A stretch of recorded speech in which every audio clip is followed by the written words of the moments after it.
नमस्ते सभी को। मैं ओम प्रकाश स्वामी बीएससी फाइनल ईयर फिजिक्स की क्लास में आपका अभिनंदन करता हूं। इससे पहले की क्लासों में अपन ने क्वांटम मैकेनिक्स में तीसरी यूनिट के अंदर विभव सीडी पढ़ा था और उसके अलावा एक विमीय बॉक्स में कण की गति पढ़ी थी। आज तीसरी जो प्रॉब्लम है इसकी, उसके अंदर अपन आयताकार विभव रोधिका के लिए वही दो संभावनाएं पढ़ेंगे। जब एक कण की ऊर्जा इस विभव रोधिका, ये जो पोटेंशियल बैरियर अपन ने माना है जो x बराबर 0 से x बराबर a तक है, इस प्रकार के बैरियर क्या है अपने नाभिकीय अभिक्रियाओं के लिए लागू होते हैं कि नाभिक के अंदर जो पार्टिकल है वो नाभिक को तोड़कर अपने आप बाहर नहीं निकलते हैं, क्योंकि नाभिक की जो बाउंड्री है उस पर वो एक विभव का, एक पोटेंशियल का, एक दीवार का अनुभव करते हैं। तो उस टाइप की एक सिंपल प्रॉब्लम अपन क्वांटम मैकेनिकली सॉल्व कर रहे हैं कि ये x बराबर 0 से a तक एक पोटेंशियल बैरियर है जिसकी जो हाइट है वो v0 है। तो दो संभावनाएं अपन पढ़ रहे हैं इसमें, एक जब कण की ऊर्जा इस v0 से कम है और दूसरी जब कण की ऊर्जा इस v0 से ज्यादा है। दो केसेस अपने पढ़ने हैं, वो अपन शुरुआत करते हैं इसमें। तो पहला केस अपन ले रहे हैं इसमें,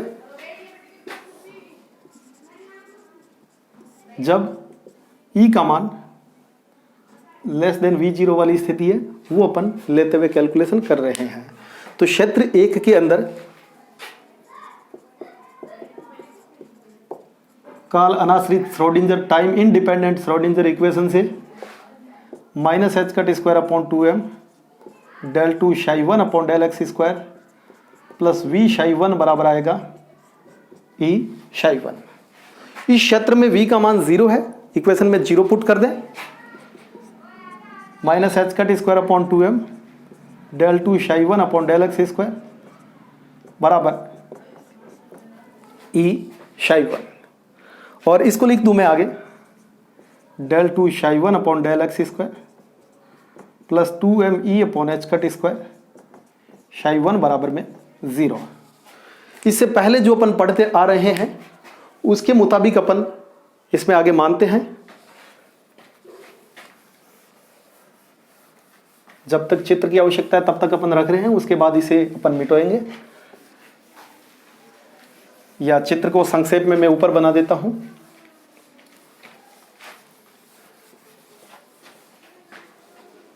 पहला केस अपन पढ़ रहे थे, ये अपना डायग्राम हो गया, x बराबर 0, x बराबर a, और ये स्थिति अपन पढ़ रहे हैं E less than v0, region number second, first और वो थर्ड। इसकी हाइट अपन ने ली है v0। तो माना 2m upon H cut square है, उसको कोई k स्क्वायर मान लिया है। समीकरण नंबर 1 लगाते हैं। 1 सेकेंड।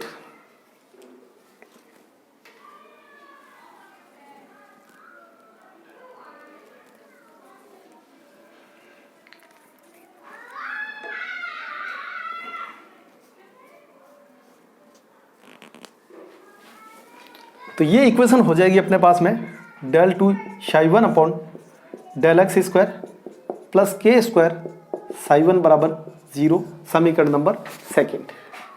इसी प्रकार से क्षेत्र 3 में भी v का मान कितना है? 0 है। तो क्षेत्र 3 के लिए भी इक्वेशन आएगी del two psi 3 upon del X square plus K square psi 3 equal to 0, समीकरण नंबर ले लिया मैंने 3। 2 और 3 है, 1 नंबर और 3 नंबर क्षेत्र के लिए द्वितीय कोटि की अवकल समीकरण हैं। इनके जो हल आएंगे वो अपन ने ठीक पोटेंशियल स्टेप में पढ़े थे, उसी हिसाब से अपने को प्राप्त होंगे। इक्वेशन 2 का जो हल है, शाई 1 बराबर a एक्सपोनेंशियल आयोटा के x plus b exponential minus iota के एक्स हो जाएगा। समीकरण नंबर हो गई है 4। और इसी हिसाब से समीकरण नंबर जो 3 का हल है, शाई 3 बराबर हो जाएगा c एक्सपोनेंशियल आयोटा के x plus d exponential minus iota के एक्स। अब जो 3 नंबर क्षेत्र है, a क्या है?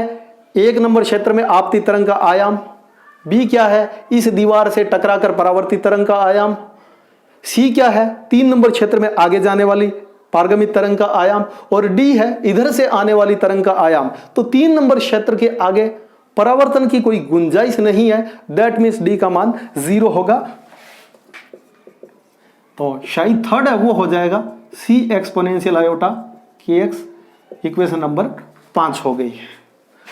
1 नंबर और 3 नंबर क्षेत्र अपन ने पढ़ लिया। 2 नंबर क्षेत्र के लिए श्रोडिंगर इक्वेशन लगाते हैं अपन। Minus H cut square upon 2m del two psi 2 upon del X square plus v psi 2 बराबर e शाई 2। v का मान इसमें v0 है। इस क्षेत्र में e का मान v0 के बनस्पत क्या है? छोटा है, v0 बड़ा है।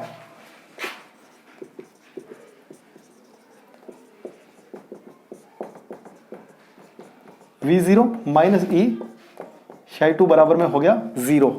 और ये लिख दूं इसको del two psi 2 upon del X square plus 2m v0 minus e upon H cut square psi 2 बराबर में 0।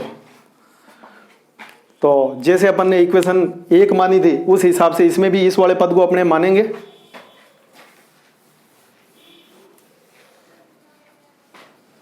तो ये हो जाएगा अपने पास में माना 2m v0 minus e upon H cut square, कोई नया एल्फा स्क्वायर के बराबर मैंने इसको माना है। नेगेटिव साइन आएगा यहाँ पे।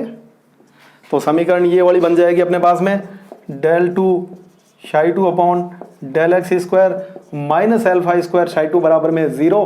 ये हो जाएगी इक्वेशन नंबर अपनी 6। ये 6 हो जाएगी और इसको अपन लगा रहे हैं 7 नंबर। तो समीकरण 7 का जो हल है वो हो जाएगा psi 2 equal to C exponential alpha X plus D exponential A B C D आ गया है, जी और एफ और जी लगा रहे हैं।